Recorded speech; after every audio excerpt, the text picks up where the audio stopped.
नेपाल में युवाओं के प्रदर्शन के आगे सरकार को घुटने टेकने पड़े। राष्ट्रपति प्रधानमंत्री से लेकर मंत्रियों तक को इस्तीफा देना पड़ा। इस दौरान पूर्व नरेश के समर्थक नेपाल में दोबारा राजशाही की वापसी चाहते हैं। लोकतंत्र राजशाही के बीच एक सवाल यह उछल रहा है कि आखिर मुगलों ने भारत जैसे देश पर 300 साल से ज्यादा तक राज किया तो पड़ोसी देश नेपाल को क्यों नहीं जीत पाए। मुगलों का ध्यान अधिकतर मैदानी तथा उपजाऊ इलाकों पर केंद्रित था। गंगा यमुना का दोआब, बंगाल की नमीदार भूमि, गुजरात और दक्कन जैसे क्षेत्र आर्थिक संपन्नता और व्यापारिक दृष्टि से आकर्षक थे। नेपाल अपेक्षाकृत कठिन भूगोल और सीमित कृषि उत्पादन वाला प्रदेश था।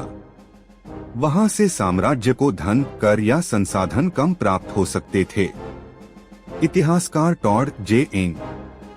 सरकार आदि लिखते हैं कि इन वजहों से नेपाल मुगलों के प्राथमिक विस्तार लक्ष्यों में कभी नहीं रहा, क्योंकि यह क्षेत्र उनके लिए घाटे का सौदा साबित होता।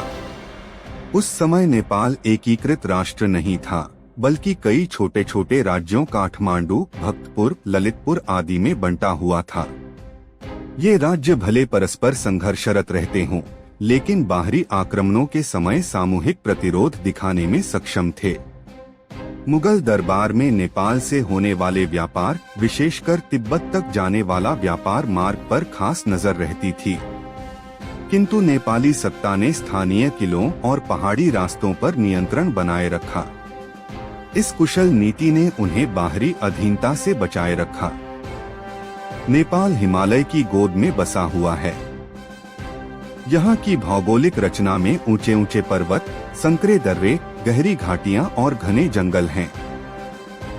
ये सब नेपाल को बाहरी आक्रमणों से लगभग प्राकृतिक सुरक्षा प्रदान करने में सक्षम थे।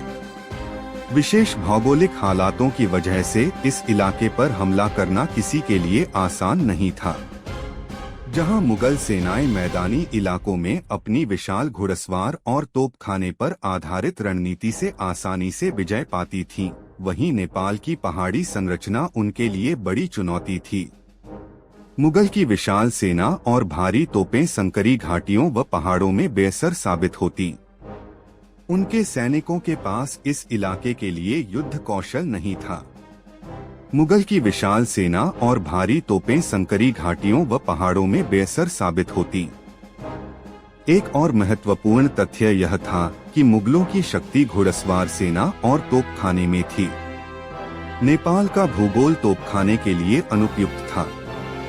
नेपाली गोरखा सेनानी, जो आधुनिक इतिहास में भी अपनी वीरता के लिए प्रसिद्ध हैं, पहाड़ी गुरिल्ला युद्ध में निपुण थे। मुगलों को ऐसी युद्ध प्रणाली का अनुभव नहीं था, और यदि वे नेपाल पर अभियान करते भी तो बड़ी क्षति की आशंका थी। ऐसे में उन्होंने नेपाली राज्यों पर हमले का इरादा ही नहीं बनाया। रणनीतिक प्राथमिकताएं, कारण और भी थे। चुनौतियां भी। मुगलों का सबसे बड़ा संघर्ष कई अन्य मोर्चों पर था। उत्तर पश्चिम सीमा पर अफगान और ईरानी खतरे थे, तो दक्षिण भारत में मराठा शासकों ने नाक में दम करके रखा था। पूर्व में असम व बंगाल की राजनीतिक चुनौतियां अलग से थीं। इन मोर्चों पर लगातार सैन्य दबाव के चलते वे नेपाल जैसे कठिन और कम लाभकारी क्षेत्र को अपने विस्तार का केंद्र नहीं बनाना चाहते थे। उनकी शक्ति कमजोर पड़ती। इतिहास में ये वजह भी बताई गई। आइन-ए-अकबरी अबुल फजल में नेपाल का उल्लेख हुआ है, लेकिन मुख्यतः इसे व्यापार और सांस्कृतिक संबंधों तक सीमित बताया गया है। जे.एन. सरकार की हिस्ट्री ऑफ औरंगजेब में भी नेपाल के संदर्भ में यही उल्लेख मिलता है कि यह साम्राज्य कभी मुगलों की प्रत्यक्ष सत्ता में नहीं आया। नेपाली इतिहासकारों बाबूराम आचार्य एवं अन्य के अनुसार भी नेपाल ने सदैव अपनी संप्रभुता को बचाए रखा और व्यापारिक समझौतों से संबंध बनाए। इस तरह नेपाल मुगलों के प्रत्यक्ष शासन से मुक्त रहा। हालांकि सांस्कृतिक व व्यापारिक संबंध प्रबल रहे, किंतु राजनीतिक अधीनता कभी स्थापित न हो सकी। यही कारण है कि नेपाल ने मुगलों के बाद भी अपनी स्वतंत्र सत्ता क्रम बनाए रखी और बाद में गोरखा साम्राज्य के रूप में उभरा। इतिहास से स्पष्ट है कि भौगोलिक और सांस्कृतिक विविधताएं ही कई बार छोटे राज्यों को भी विशाल साम्राज्यों के अधीन होने से बचा लेती हैं। नेपाल का उदाहरण उसी का जीवंत प्रमाण है। मुगल साम्राज्य भारतीय उपमहाद्वीप का सबसे शक्तिशाली एवं समृद्ध साम्राज्य माना जाता है। 16वीं से 18वीं शताब्दी तक मुगल लगभग संपूर्ण उत्तर भारत, बंगाल, दक्कन, पंजाब और अफगान सीमा तक प्रभावी रहे। बाबर से लेकर औरंगजेब तक उनका राजनीतिक और सैन्य वर्चस्व अपार था। इसके बावजूद यह सवाल महत्वपूर्ण है कि नेपाल जैसे अपेक्षाकृत छोटे भूभाग को मुगल साम्राज्य कभी पूरी तरह अपने अधीन क्यों नहीं ला पाए। इतिहास के ग्रंथों, मुगलकालीन दस्तावेजों और नेपाल संबंधी अध्ययन से यह तथ्य सामने आता है कि इसके पीछे भौगोलिक, राजनीतिक, सांस्कृतिक और सामरिक कई कारण थे। नेपाल सदियों से भारत और तिब्बत के बीच व्यापारिक सेतु रहा।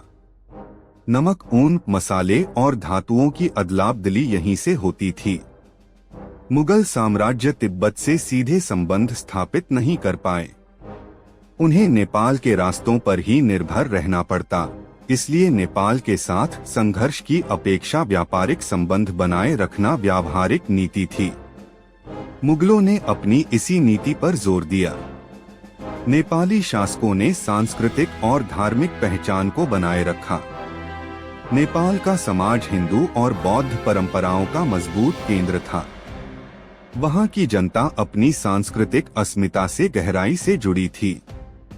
मुगल शासनकाल में चाहे अकबर जैसी नीतियों ने सुलह-ए-कुल, सर्वधर्म संभाव का वातावरण पैदा किया हो, लेकिन औरंगजेब जैसे शासक की विचारधारा धार्मिक असहिष्णुता से जुड़ी मानी जाती थी।